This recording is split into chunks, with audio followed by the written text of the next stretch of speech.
Alright, so here's a little bit of a tutorial on how to use this model. First of all, you'll have to load it, which means you've put the file in a specific location. You'll just click this little pink change VTS model icon up there and then select the character.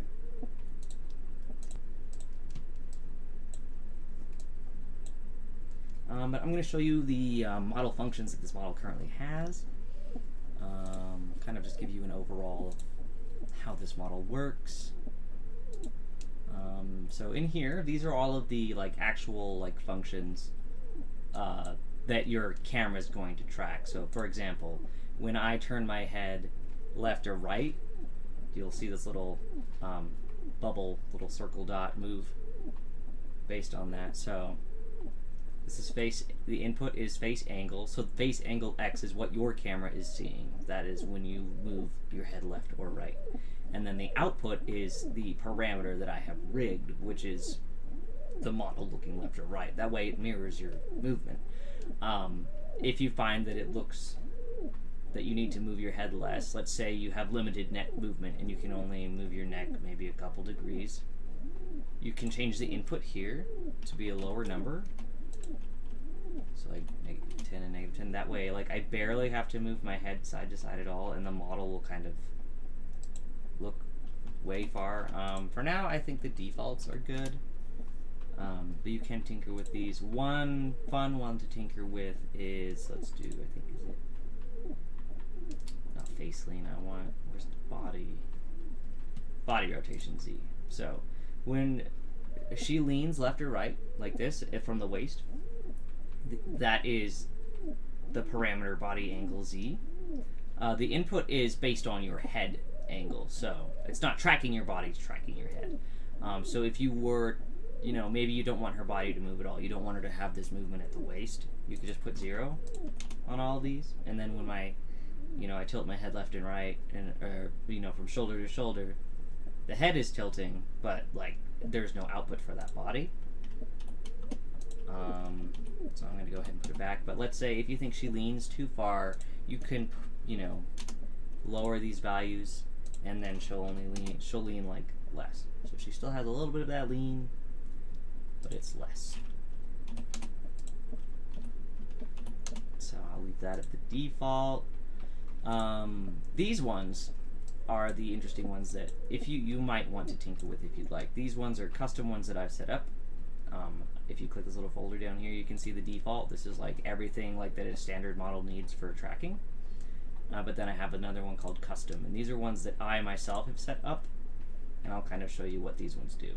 So this one is brow Y, which refers to the movement of your eyebrow going up and down, plus surprise. So the input is when my brow moves up and down, the output is I form surprise. And I form surprise is when this upper eyelid and this lower eyelid kind of lift up, like so. Because that's still enabled, I'll go ahead and show you. You can see this upper lid kind of lifting. If you find that it does that too much, you can lower these numbers. I kind of have them set to my face. You might have to tinker with these numbers based on your camera position. Similar function here, brow Y. This one tracks the brow Y movement, but it's for the pupil shrinking. So if you're playing a game and you're like, oh my god, and usually, naturally, our eyebrows are lifted when we do that, and that's usually a look of surprise. So I have it kind of just set up that the pupils will shrink. I have it set so the pupil only shrinks to half of the actual value it can, but if you wanted it to be very extreme, you could set that value to 1. And so when I lift my eyebrows, the pupils get really small. So I'm like, blah, blah, blah, blah, blah, and then, oh my god. And then you'll notice I have this at 0.8, 0.8, and then the maximum is 1. So there's only little, 2 values incrementally that it will actually see. So you'll notice it's wavering around 60 or 22 whenever my eyebrows are neutral or down. That way the pupils aren't shrinking when I have a neutral expression. So if I were to put this to 0, it would kind of be going crazy constantly, and the pupils would be kind of in that half shrunken state. So I have it set to 0.8, Definitely feel free to just tinker with these values based upon just your camera, your face, stuff like that. Messing with these values is not going to break your model. You can always reset them back to the default, or I can resend you the configuration file. It's very easy. So smile plus GGG. This is input mouth smile. And what input mouth smile is when the camera detects the corners of your mouth lifting. And so it's going to output the parameter I've created, which is iForm GGG. And what GGG is I have rigged the lower eyelids to curve upward like that. So when I smile, the lower eyelids kind of come up. Whereas if I remove that and then smile, there's no change in them. I just like to add these functions because it makes models a little more expressive. Brow, iForm anger. So this is detecting the brows. Usually when the brow goes down. Oh, see, and this, for my face, this is the lowest my eyebrows can go. And it's like at 0.4. So for me, I might have to, let's try putting this at 0.4 and then this at 1. Let's see how that goes. Yeah, see, so this is like, I think her neutral eyebrow expression, and now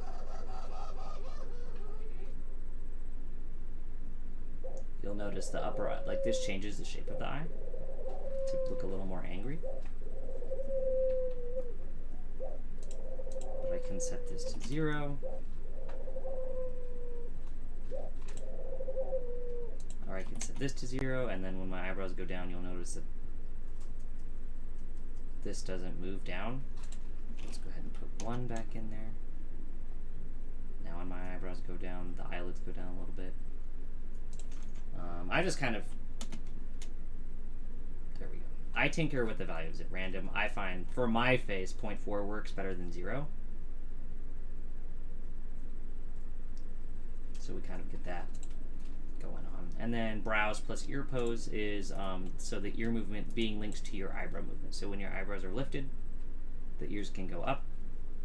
Oh, they're not set to go up right now. But when your brows go down, it's supposed to go down. Let me set this to 0. Let's see. Let's do 0 and 1. I don't know why this isn't doing anything. There we go. So now my eyebrows are lifted, but you'll notice that the ear is going down. You can just reverse these two values, or you can reverse these two values. So I'm going to put this 0 and I'm going to put this 1. So now when my eyebrows go down, they go down a little bit, but you'll notice again, I'm like making my eyebrows as low as I physically can on my face, but my face just can't make the expression exaggerated enough to drag it all the way down to 1. So I like to kind of, I'll just put a value kind of in between. Let's put that back to 1. Let's put this to 0.5. There we go. Sometimes you just have to put random numbers in. So yeah, now when my eyebrows are lifted, the ears go up. And when my eyebrows, this is kind of like my neutral eyebrow expression, and then when I lower them, the ears go down. And if you feel like the ears move too much, you can lower the output as well. So I can do negative 0.5, or I can do 0.5 up here. So they move a little less. There is no, I don't know, I'm dumb when it comes to numbers, so I kind of just put numbers in at random until I start getting the results that I like. And it really depends from person to person, like your facial structure, if you're wearing glasses, your lighting, your camera. So definitely feel free to like tinker with these values. So that's the like the model like configuration itself. Oh, and then you have the movement config, which is like your model kind of like has a little bit of extra floatiness. You can turn that off, and then it doesn't. But I kind of like it. It's kind of hard to tell on this model right now, but I usually leave that Customize model. Here you can do all sorts of things like exclude art mesh from item pinning, select art meshes that delete items on drop. I haven't really tinkered with much of those things. Customize, multiply screen color for art meshes. So like if you wanted to change the color of the hair, you could just like click on the hair. This is top L, I think. Which one is this? Oh, this one. Okay. And you could, you could change the colors of the hair on here. But that's another. I have a tutorial on that, so I'm not going to go into it.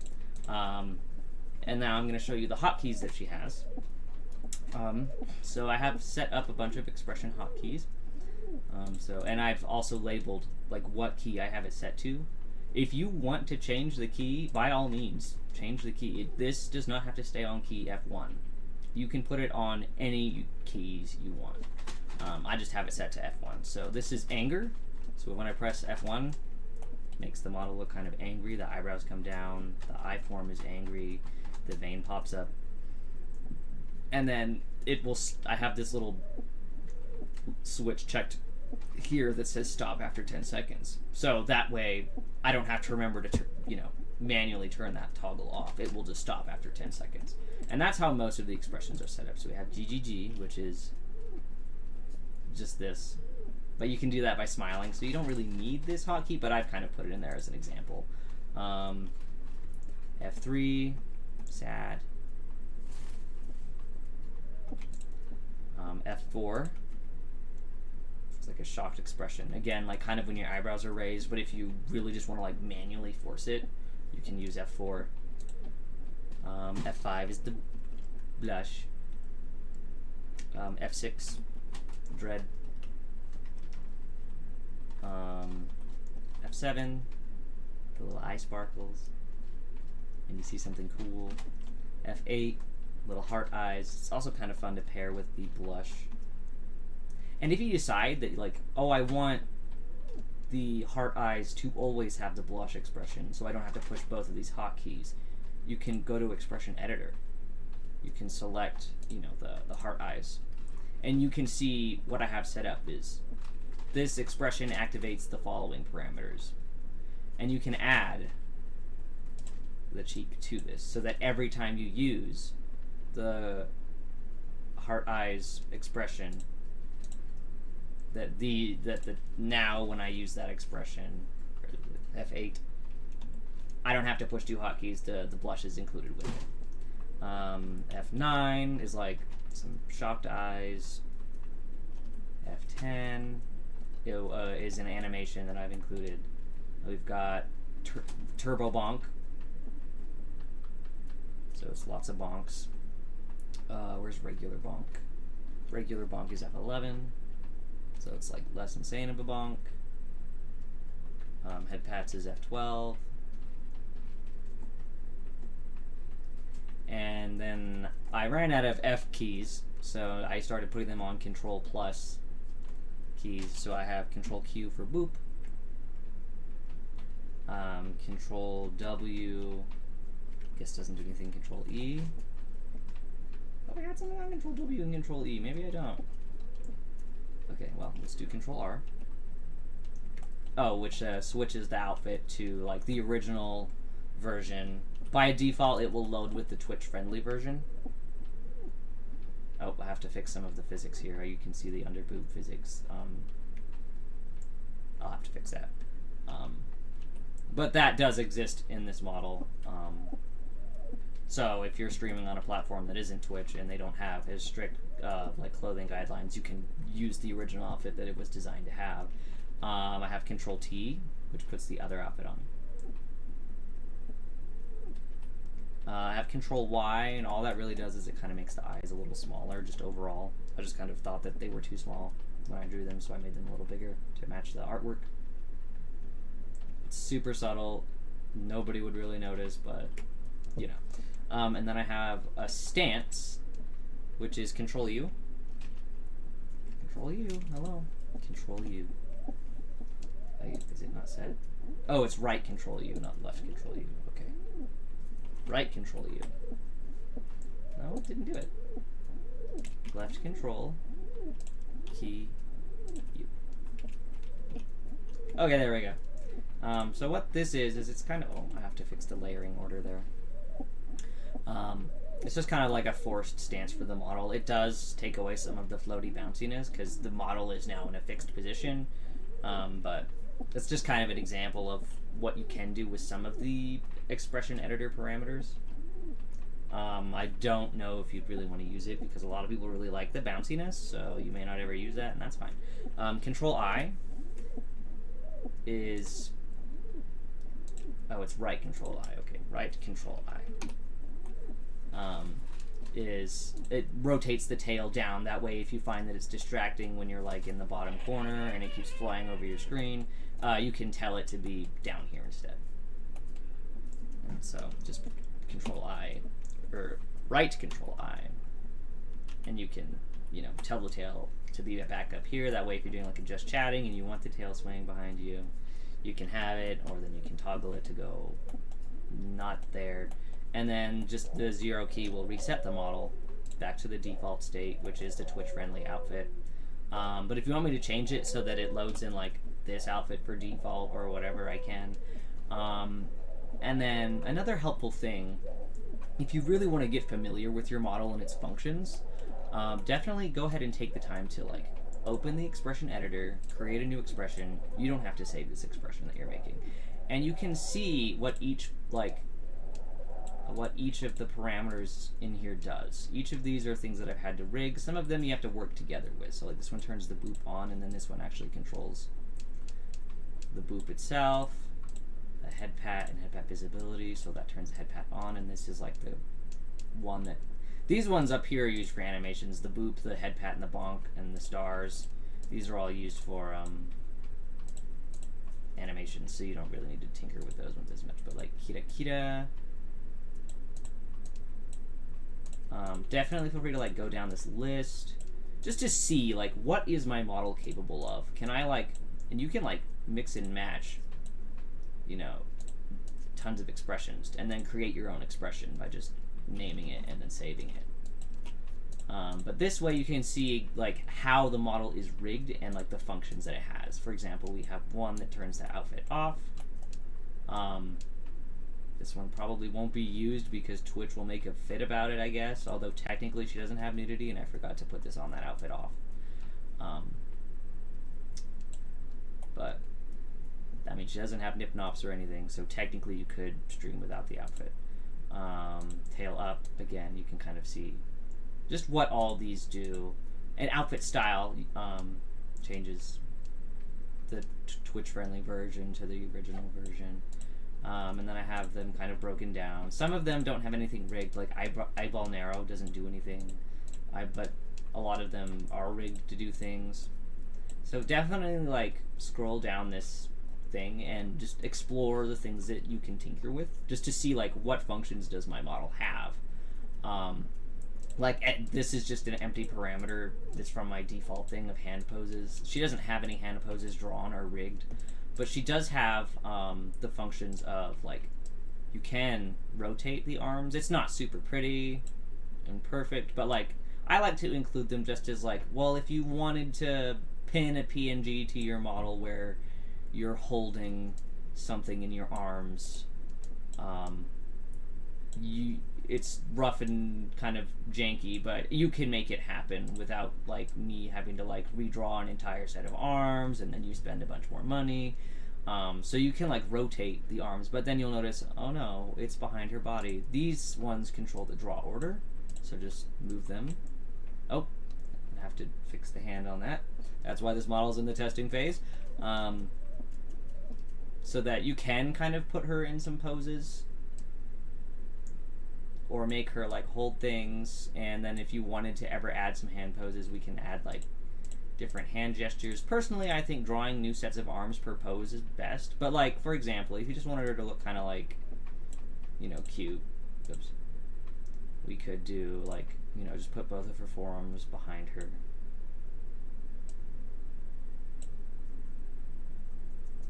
It's tricky because again, we have the physics that kind of make the arms jiggle. So personally, if you really want a specific arm pose, it's in my opinion better to draw that as a new asset, and then I just swap the arm pose. But I mean, this will work for like, oh, I just want her to be able to hold a soda can up like this, and I just need to pin it to her hand or something. And then you can just save that as an expression there. And then these are all the rigged functions. So anything below this is like a tracked function. So if you enable this, let's say like, look, I can blink, but if I turn this on, now that other eye doesn't blink because it's being manually forced to do a thing. So if you have trouble with like winking, you can set just this to like just this eye, close the left eye as a hotkey, and then you can like manually make the model wink if you want. You can explore kind of like the mouth forms, the body like movement, stuff like that. These physics I need to apply to the model actually. But yeah, that's kind of a very basic guide to this model. Yeah, definitely feel free to just like explore, tinker, ask questions, watch YouTube tutorials on VTube Studio, because I'm just showing you like itty bitty baby basics. There's like an entire like dynamic lighting system. There's a way to like color your model. There's a way to like pin items to your model, stuff like that. One thing we might want to actually, I do want to show you is customize model, exclude art mesh from pinning. I have named all of the art mesh. And so you'll notice there's a lot. And let's say you wanted to pin a hat to her head, but you don't want it to get like stuck to these little spots, or her eyebrow, or this hair tuft, or that hair tuft, or whatever. You can turn off all of these things. So like, I don't want to be able to pin anything to the lips or the teeth, or I don't need to be able to pin anything to most of these things, so I can like make it so that I can't accidentally stick an item onto them. We do want the head. The ears might be good. At least like if you wanted to pin an earring on there, you would want to like not turn the ear piece off. Stuff like that. If you do want to get into pinning items, I can like try and explain in more detail, but there's a YouTube tutorial that will show you better than I can. But all of her art meshes should be named. If they're not, or you're confused, let me know and I can fix that. But that's all for now. I'm going to go ahead and send you this version of the model, even though it has some things I need to fix. That way you can just kind of play around with it, get familiar with it, stuff like that. And then I'll send you like an updated version after you have tinkered with it, and then you might find some things that I need to fix. So I'll go ahead and send this one to you just for funsies. That way you can go ahead and start using your model, and then we can really, fine tune it, perfect it as you continue streaming. Yeah, hope that helps. Yeah!